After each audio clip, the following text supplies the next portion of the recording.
All right. We're just going to give everyone some time to trickle in. So thank you for joining, and I'll update you momentarily.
Hi, everyone. I think in the interest of time, as people continue to trickle in, we'll just get started here. So welcome to episode 3 of,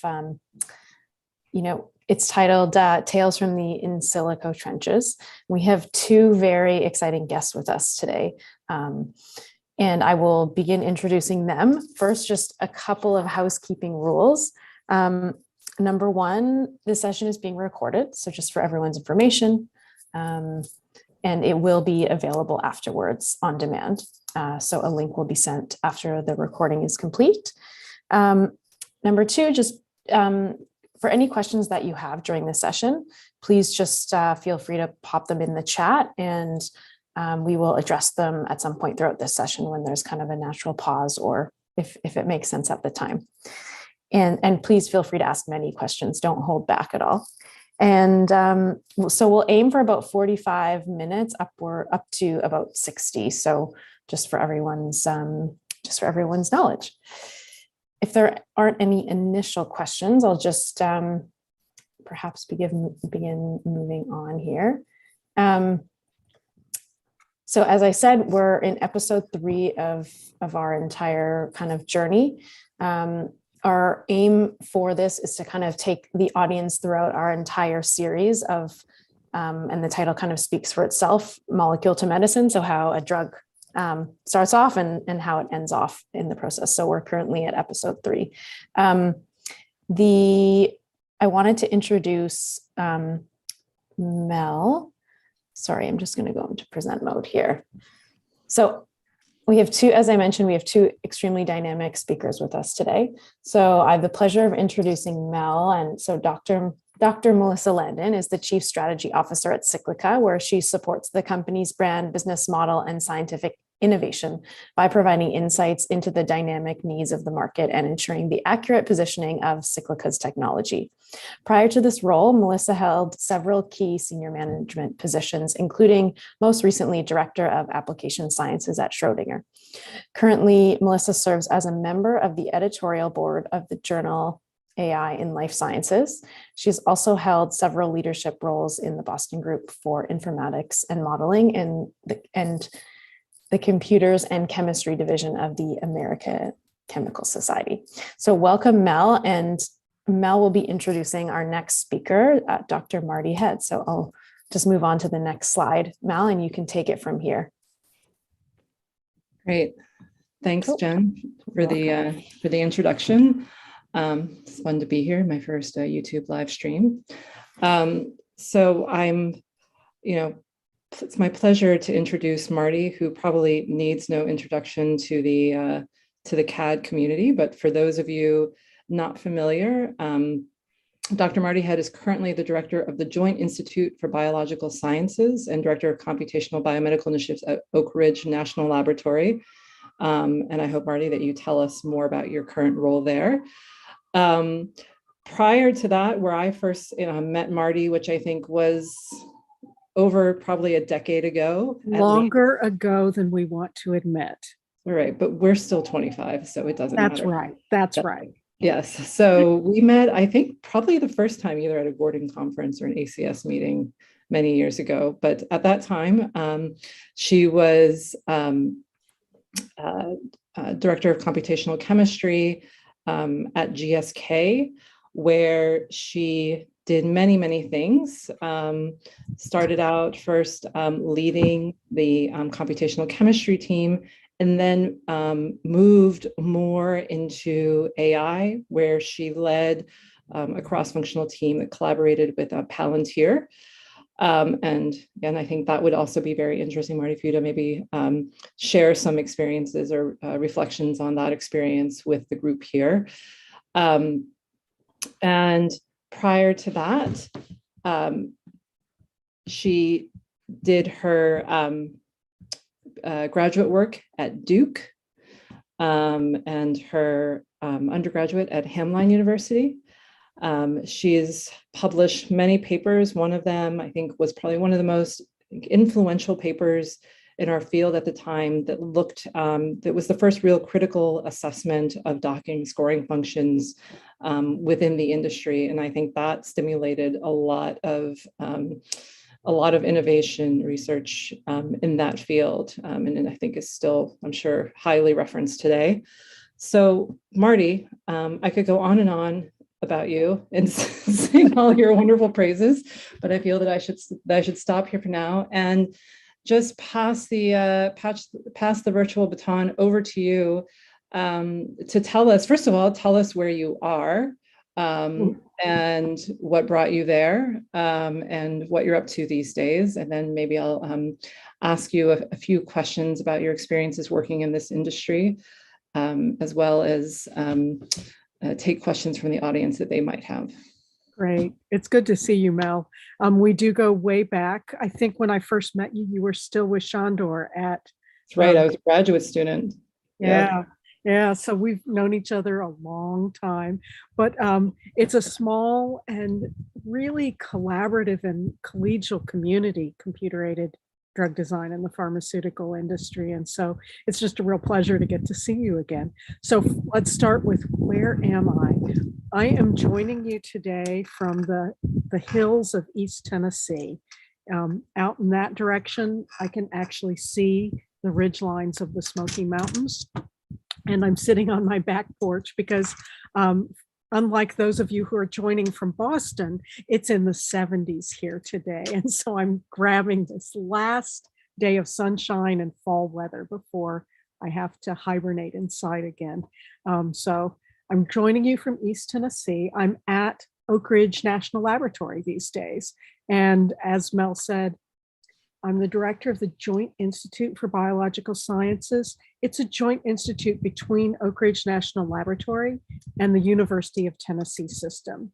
So including the flagship land-grant university here in Knoxville, but also encompassing the universities in Chattanooga and other places in the state, and the Health Science Center out in Memphis.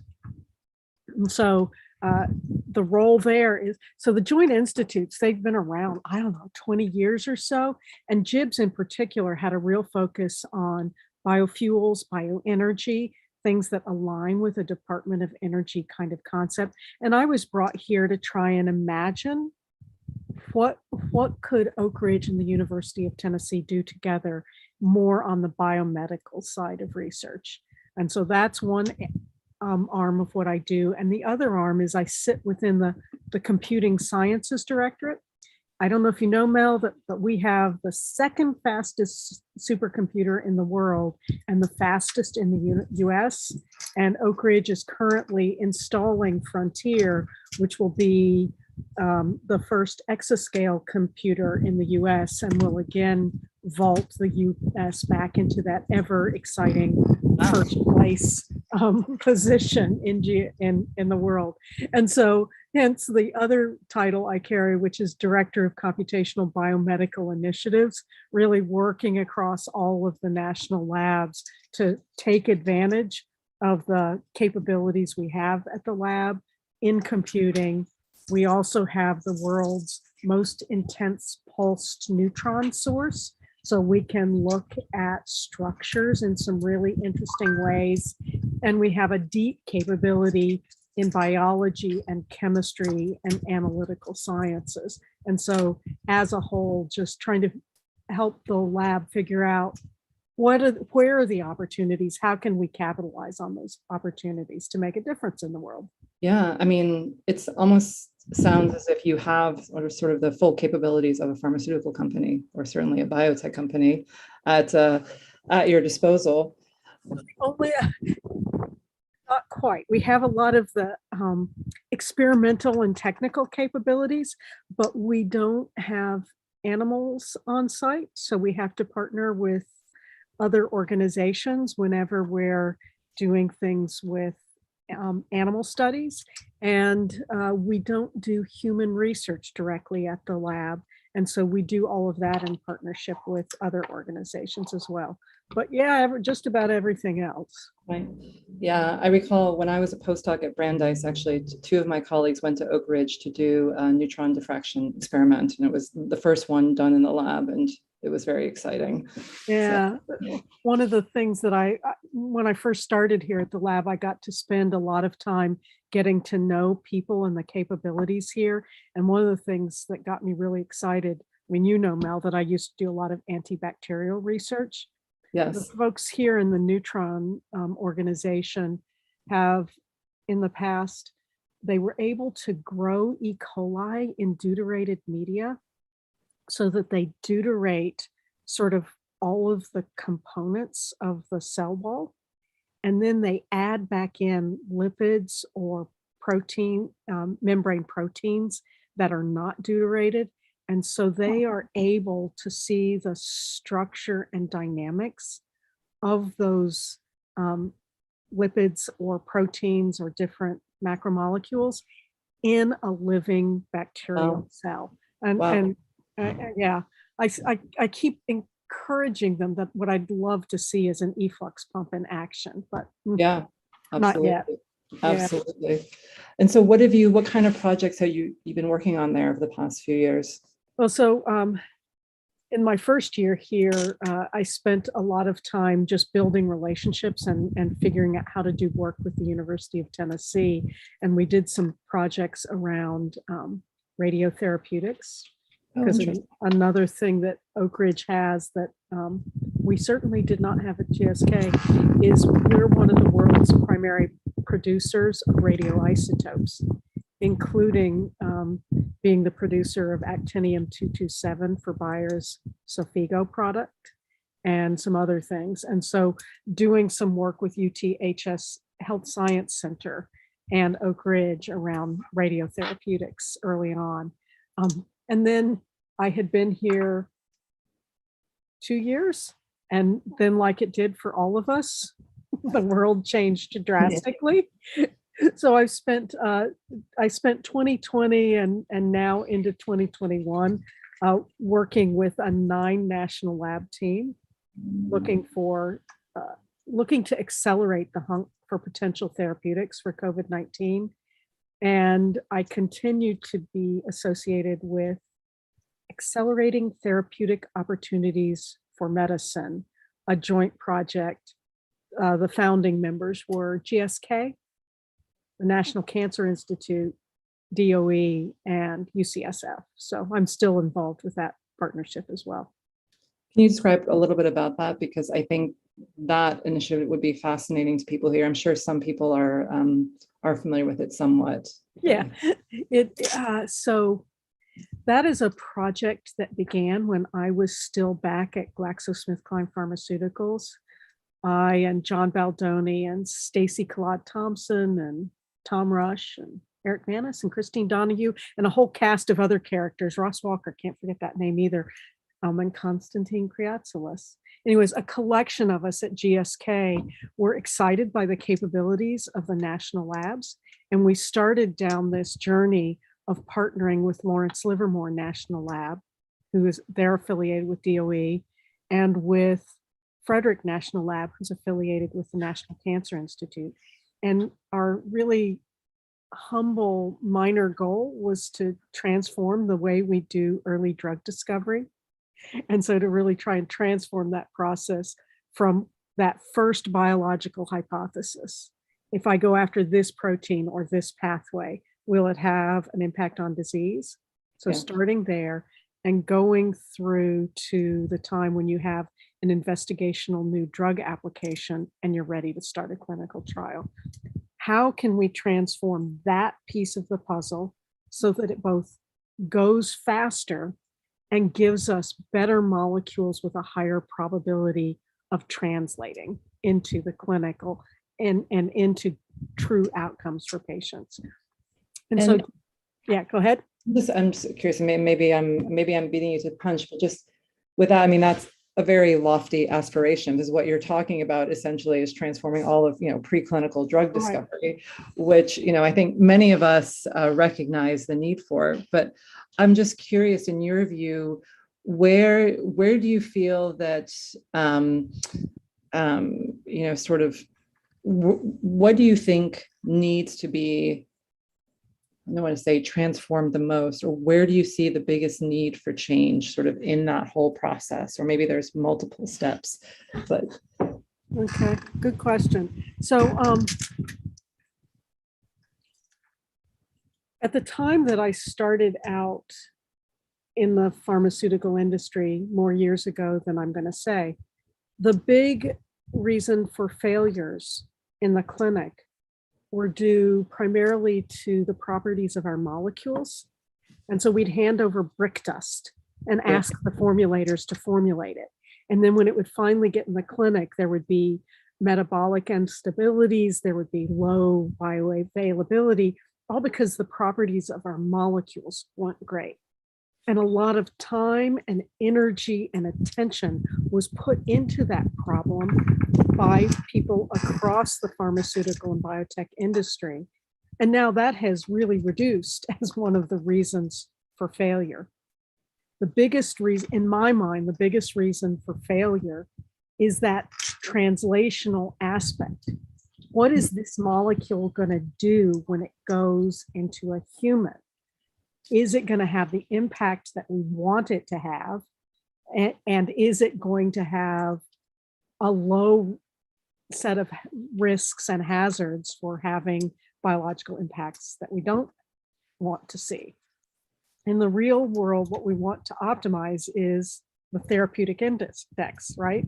The hopefully low dose that helps treat disease, as compared to the hopefully very high dose where you start seeing adverse events and safety hazards.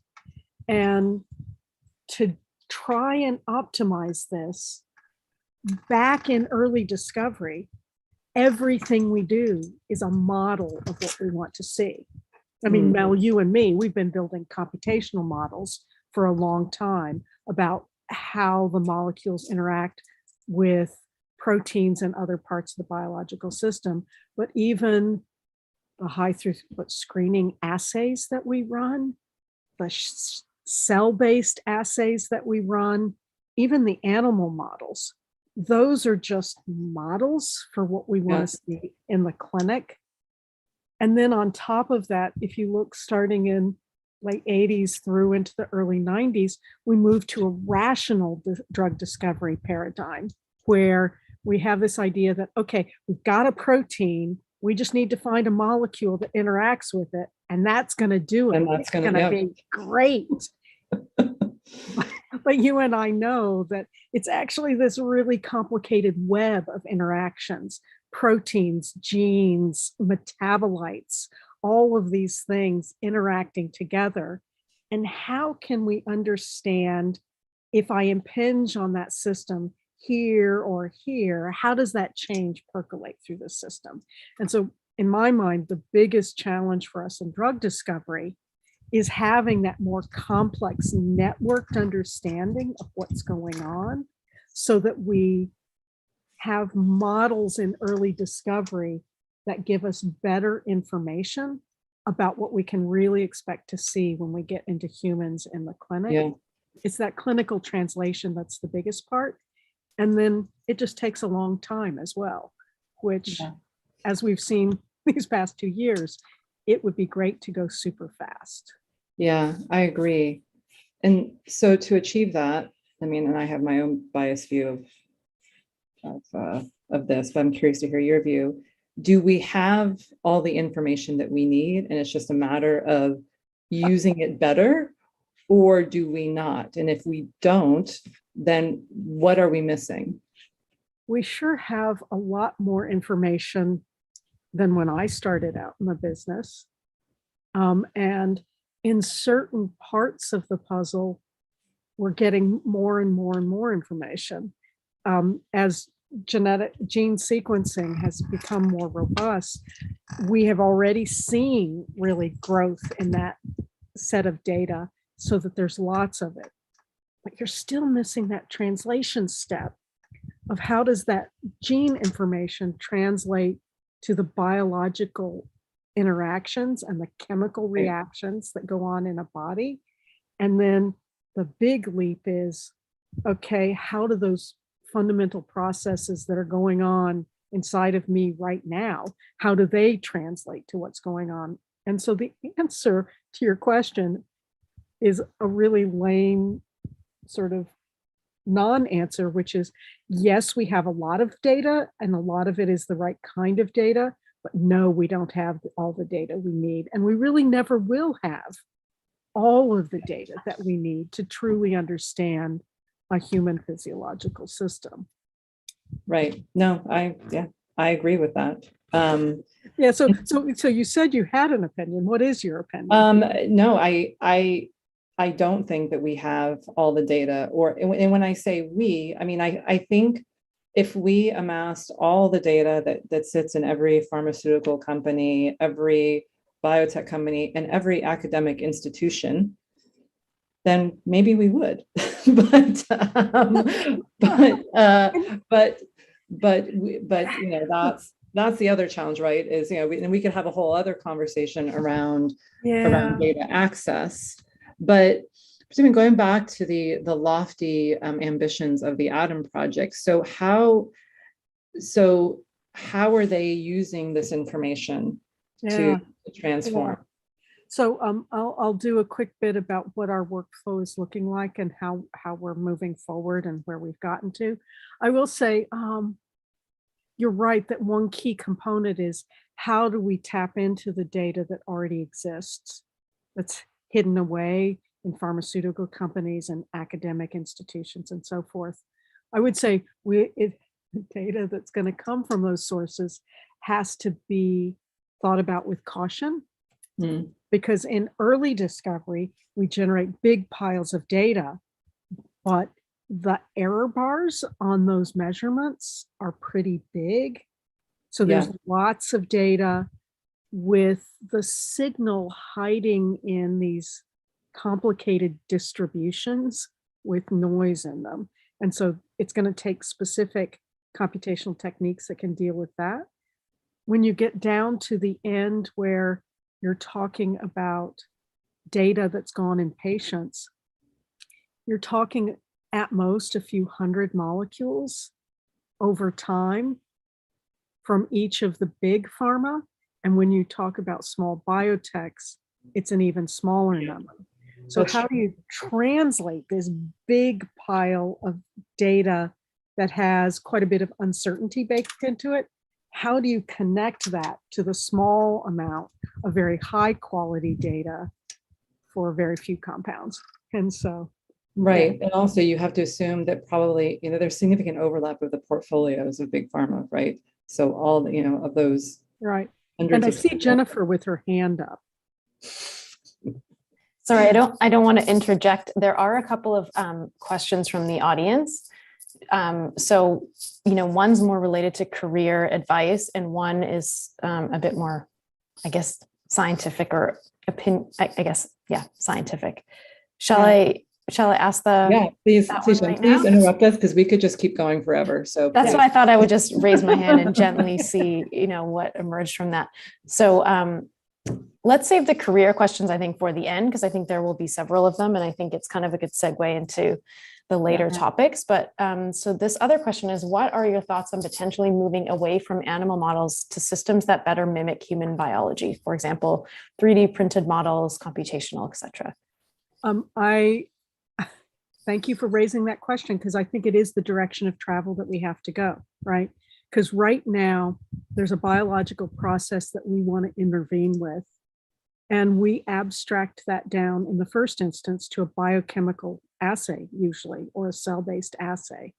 And the more that we can fill in the gaps with model systems that better replicate the physiology that we care about, I feel like we're likely to have better results.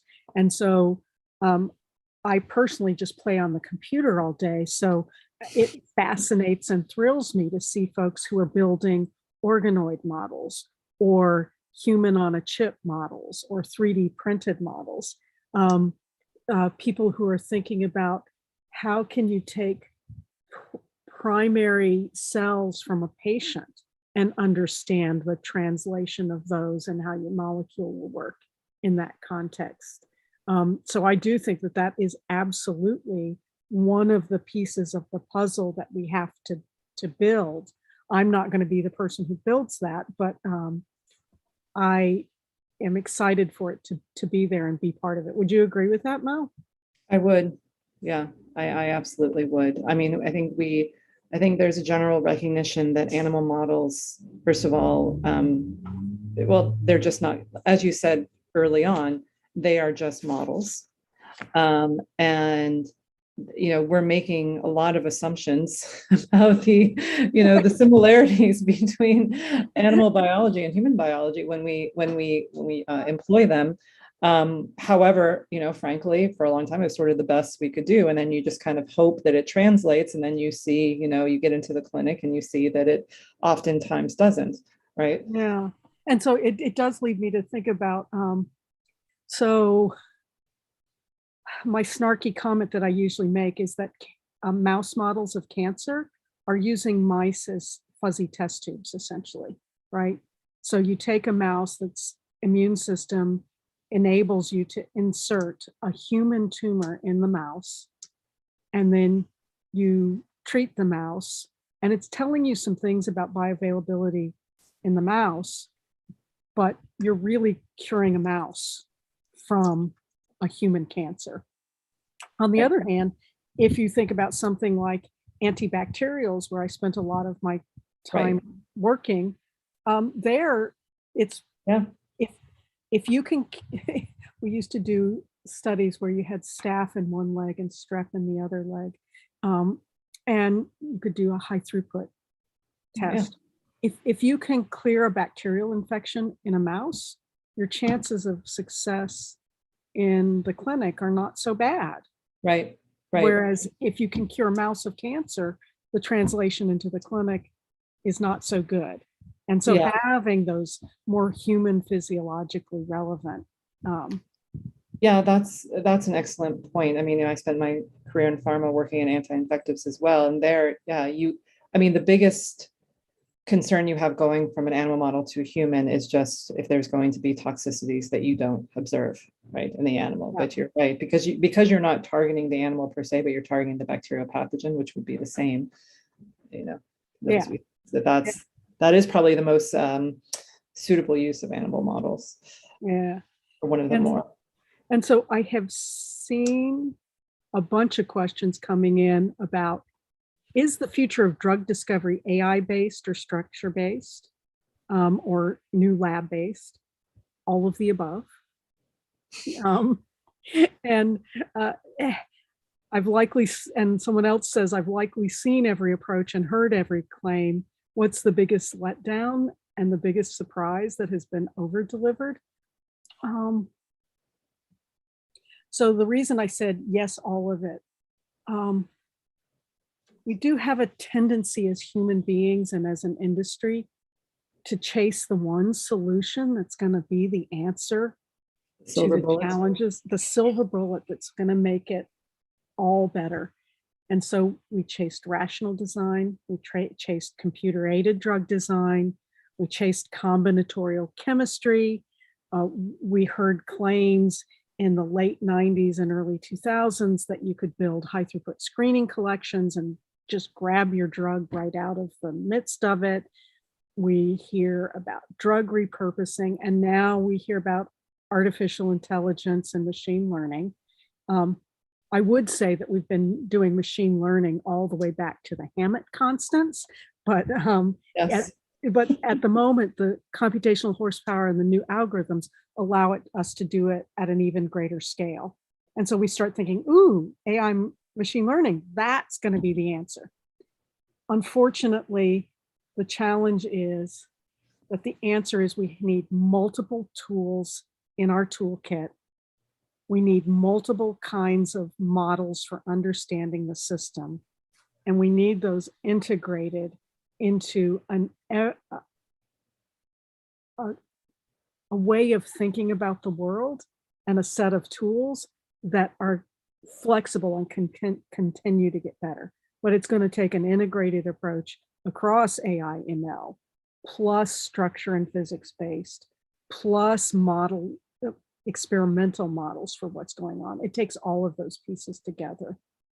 Yeah, I agree with you. Would you say, it's funny, I had a conversation with a peer last week, and in his view, he said, drug discovery has now, in his view, become or should become an engineering problem, less of a scientific problem. I mean, there's still, of course, scientific problems, but really the challenge is, to your point, how do you bring all these pieces together in a scalable way that accelerates and also reduces failure?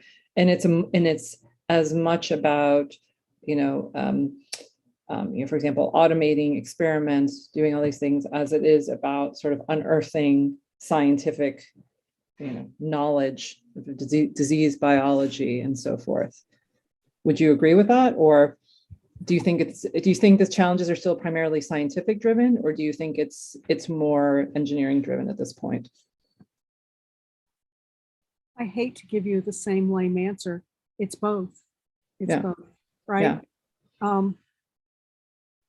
A more engineering approach to the pieces of the puzzle will give us more rigorous, better data from which we can build better models and derive better insights.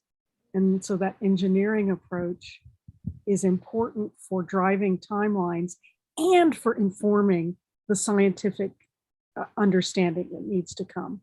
Because I would say on the fundamental science side of things, we don't know how the emergent property of health or disease arises from these complicated interactions that are going on in the body.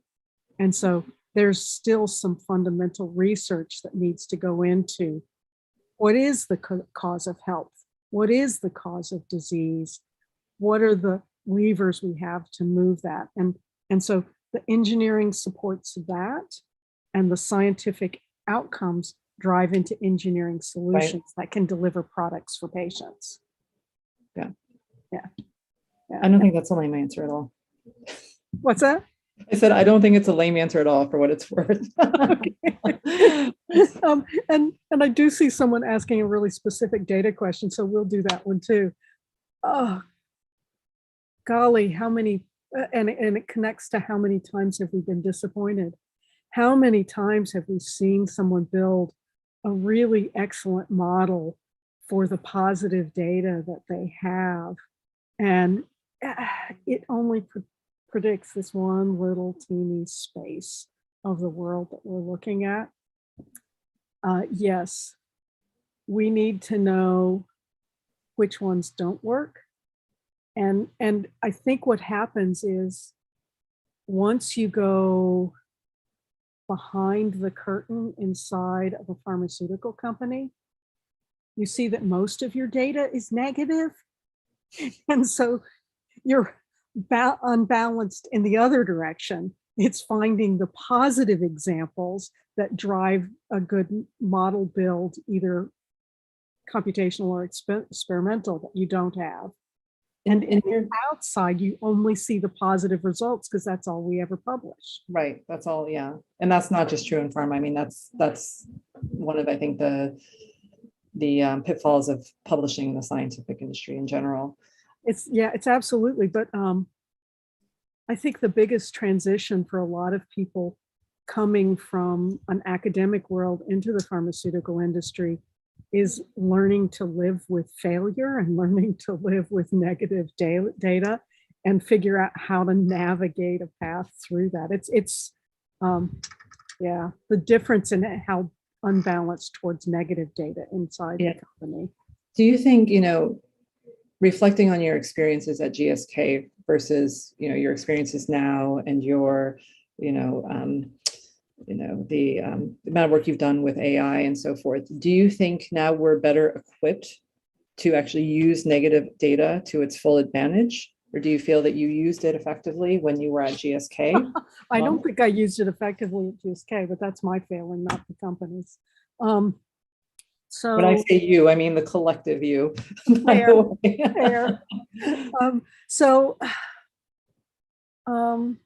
Sorry, I'm looking off in this distance because that's where the answer to your question is lurking. So I do think we are better equipped to handle large amounts of data with uncertainties and lots of negative data in it. I do think I think we still have more work to do, and I think we need to keep that in the front of our mind as we build new algorithms to understand what that imbalance really looks like. I think we are doing better about those things. I think we still chase the shiny toy that's the win. I mean, I just gave a talk yesterday about the DOE work with COVID. And I'll be honest, I only spun the good stuff that came out of it. I didn't talk to you much about, there were 2,000 compounds that we bought and 56 of them had antiviral activity. And we still don't quite know what target they hit to give you that antiviral technology.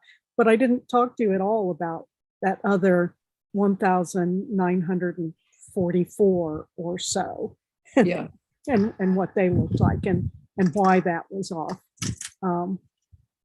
which, does lead me to advocate for something I know you've heard from me before, Melissa, as have folks at GSK. When you move from an experimental field into a computer-based field, the excitement about it is that it works just about every time. You get some sort of answer out. Yeah. You get an answer. You don't end up with tar in your test tube. You don't end up with an experiment that gives you, really crappy data. You run a calculation and you get a result.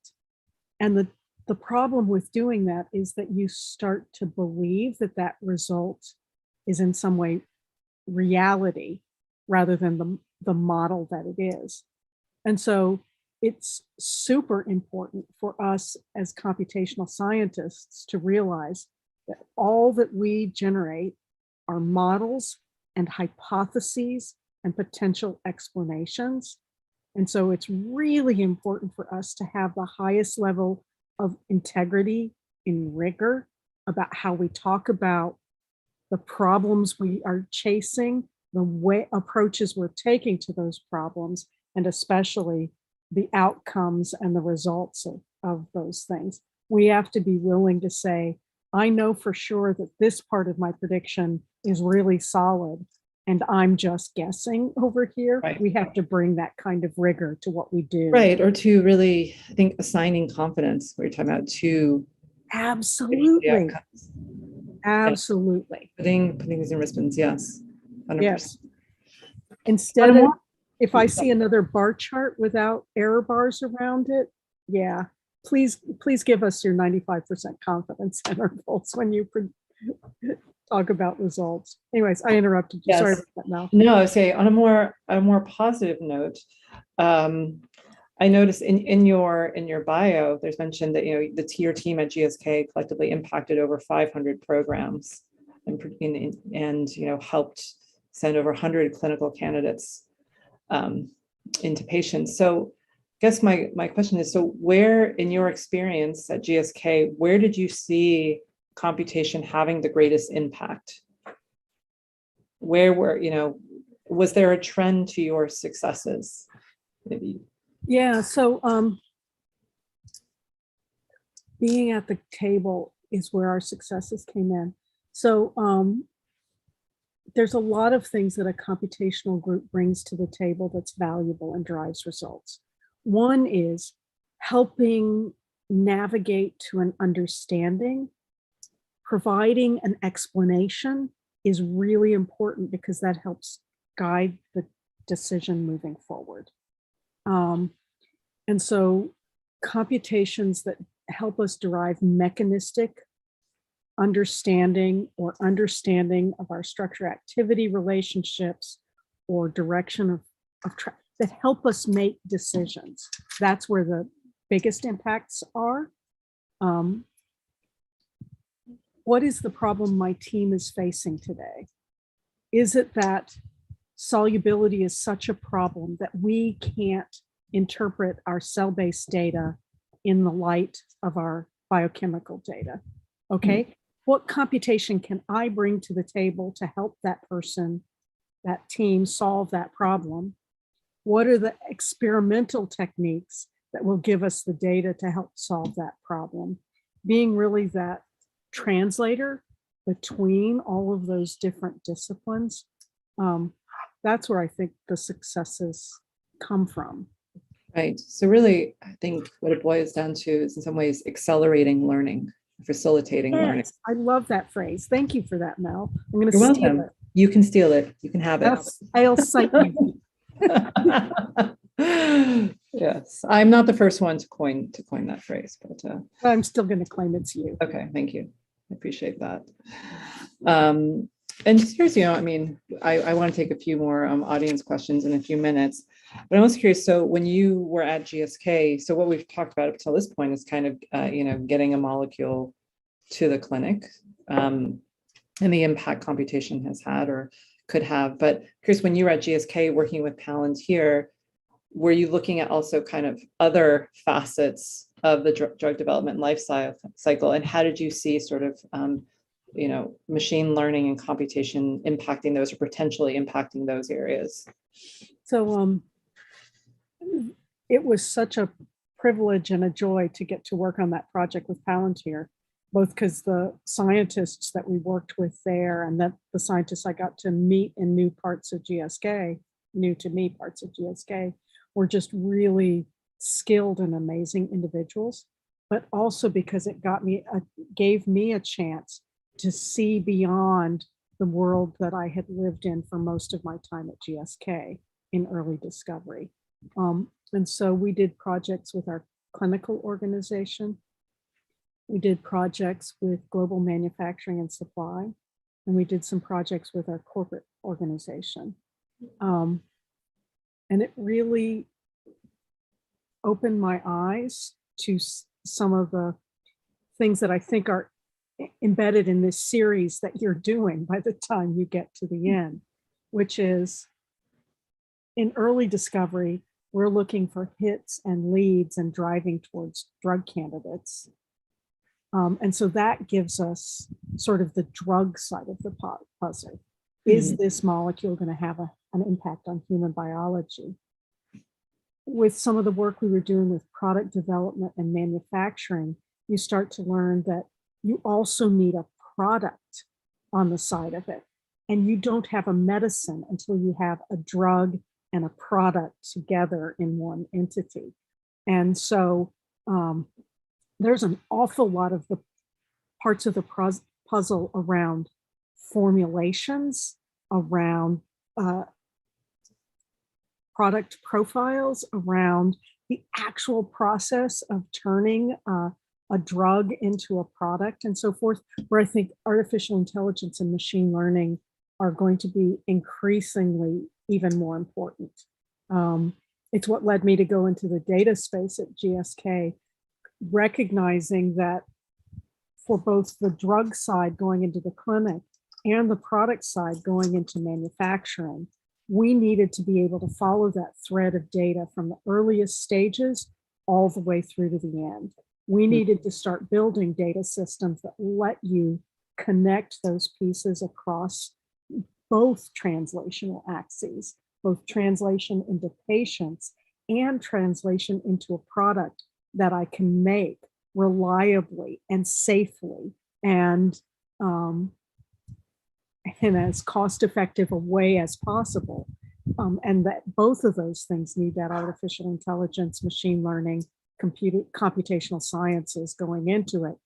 And it also needs the less sexy, having the data systems just really solid so that data is coming off the instruments being organized and categorized sort of almost automatically, and having that through thread of connection of data systems from early discovery all the way to phase 4 and marketed product. Yeah. Interesting. Thanks, Marty. I think I'm going to stop here and just take a couple career questions. One is, and these are two different people, after a PhD in chemistry, how do you move into sort of the field of computer-aided drug design or AI and drug discovery? Or so I'll say a few words about my own journey just so you know where I'm coming from. I took 10 years off between starting and finishing my bachelor's degree. So I was an old woman already when I got my first job. And I was at home raising children and working in a fabric store before I went back to school to get a chemistry degree. And so, but I did so at a time when the field was just really opening up. And the work that I did as an undergraduate after I went back, I was working on a computer that a lot of folks in this room won't remember them at all. I was working on a VAX mainframe, a VAX, VAX. Which Mel has never worked on a VAX. No, I have not. I think the old, I've done the old SGI, Silicon Graphics. Yeah, that was highfalutin when I got to grad. Yeah. And so we were doing experiments looking at the formation of immune complexes, the binding of those to red blood cells, modification and release back into the system. It's one of the ways that immune complexes are processed. And we were looking at the role of dysfunctions in that system for systemic lupus erythematosus. And my research advisor had written some basic code that was, we would measure time points along this process. And my research advisor had someone write a piece of basic code for him that would calculate the rate constants for that process. And it was written in BASIC, and it required you to put the data on a read data line. I promise this is going to career eventually. Anyways, it was the worst thing you've ever seen. And we were using the same machine that the bursar used for doing all of the financial aid stuff for the school. And so, yeah, they weren't fond of us when we started running these. And so I rewrote the program in a compiled language with a really rudimentary user interface on the command line so that you could calculate these things. And because I did that, my research advisor had me do my senior research project, building a kinetic model using coupled ordinary differential equations of the process by which immune complexes are formed, bind to red blood cell. That whole process, we were modeling it. And if I were to go back in time and redo it now, there is so much I've learned that would make me come at that problem slightly differently. But the one thing that it did for me is just really light a fire behind my eyes around how can we bring a chemistry understanding to biological problems and use computation as a tool to tease apart what's going on there. Yeah. And so I have a straight up chemistry degree. I went to do my PhD at Duke, and it is a physical chemistry PhD, but it was done in combination with the computer science department.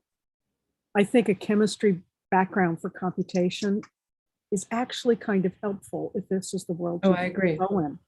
I agree. And I think, just speaking personally, I actually also started an undergraduate, I was a chemistry major. I worked in a lab as a molecular biologist and just realized I have zero patience for doing experiments. I'm all instant gratification. And the idea that, you could do science on a computer was just kind of rocked my world. But I would say, at Cyclica, on our drug design team, who use our AI engines, most of the scientists on that team are not computationally trained. In fact, most of them are synthetic chemists, medicinal chemists, biological chemists, and I think, frankly, that's ideal because you want them, like you were saying, Marty, you don't necessarily want a purely computational scientist who's going to take maybe a result sort of at face value and not have an understanding of, okay, what are all the biological assumptions that went into this model that we're making here, and where may this not actually reflect reality. Yeah. So I actually think that in some ways you come with an advantage if you're someone who wants to get into computation and you have that background and training. And now, given, first of all, there's so many companies in this space, frankly, and there's not enough people who are just, trained hardcore, AI, life science, whatever professionals to fill those positions. So I think, if you have an interest and maybe you go, through all these, online learning platforms, take a class or two or demonstrate some curiosity there, some interest. I do think it's quite there's a real growth. Yeah, there's a real growth of ways to get that extra training. Data science programs all over the US at different universities, different organizations. There's lots of ways to get that entry into it. I absolutely agree with what you're saying about having that understanding of the chemistry processes is really important. I will say, as someone who was hiring and building a team over several years, I also do want people who've written programs. So the way we approached it with GSK is we were trying to build an orthogonal basis set of skills.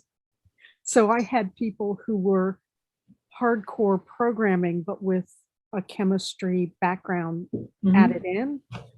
I had people who were physics background. I had a protein bioinformatician who was just really absolutely excellent on the team. We also had people on the team who were medicinal chemists who had made molecules in their history. And so that sweet spot of the set of skills that matches your trajectory and path through life and your set of interests. So I'm a hardcore I'm not hardcore theory. My background is someone has worked out this amazing theory and we can understand it together, and I'm going to translate it into something computable. That's what's exciting for me. And then seeing that translate into molecules that get made. And so, but someone else who's around, ooh, I love making molecules and I want to use computation as a tool. We need all of those at the table. I agree. And we want the people who can translate within that team so that in the team you have the greatest set of skills that combine things. And so if your background is in chemistry and you build some capability in computing science, it would be great if you pick up some programming skills as well, even if it's Python in a Jupyter notebook, because it's helpful to think about problems that way. Right. And then at least also if when you may at the end of the day not be the one, you get a job, not be the one coding, but then you're working with a colleague who's doing it, and like you said, you can speak their language, right? Exactly. And I find that having at least some familiarity with scripting or coding or the like, because I've written some bad user interfaces in my life, I am unafraid to dive into any program, no matter how bad it's. I can guess what stupid things the programmer might have done, because I've done some of those stupid things in my past. And it also means that at the end of the process, when I get that magic number out, I have a deeper understanding of what led to getting that answer. Right. So I'm not treating it as a black box. Yeah. Yeah. And I think actually this, your answer also addresses the second question, which is the kind of skill set one should build to pursue a job, particularly just generally in the pharmaceutical industry. And I think that's an interesting question because, there are pharmaceutical science programs out there now, but before, nobody did computer-aided drug design until they went to work in industry. Nobody did medicinal chemistry until they went to work in industry, right? So to get training to do that, it was a lot of on-the-job training, right? Or applying the techniques, things you learned in a different way. I do think now there's more sort of programs that are tailored just toward that. But to your point, I think just having, that familiarity, that kind of breadth of knowledge.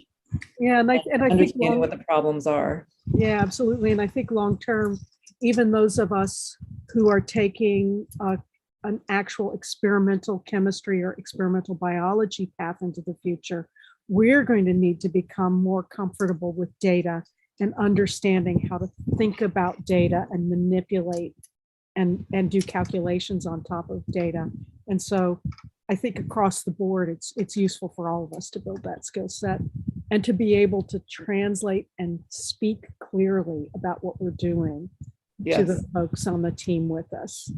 Yes. Because drug discovery is a team science. Yes. Agreed. That is an absolute best way to conclude on such a positive note about teamwork. So I think we will get kicked off of Zoom in 2 minutes. While I think everyone on the call would love to keep hearing from you. So a massive thank you, Marty, for being our guest of honor, and to Mel for moderating. Thank you both so much. This was really, really fun to listen to. And it was just really interesting, really fun, dynamic, funny. So it will be available on YouTube, and we will send the link around after the call, or after, once this concludes. As for our next episode is episode 4, and we'll send details about that around quite soon. It's on December 14th. So mark your calendars. And of course, we'll be promoting it heavily on social media as well. So thank you, everyone, and see you for organizing this. Thank you, Marty. I feel like we could maybe have our own podcast or something and keep going. We should. I'll think of a name and I'll get back to you. All right. Thanks, Jeff. I always wanted it to be "What's So Big About Data." That's a good name.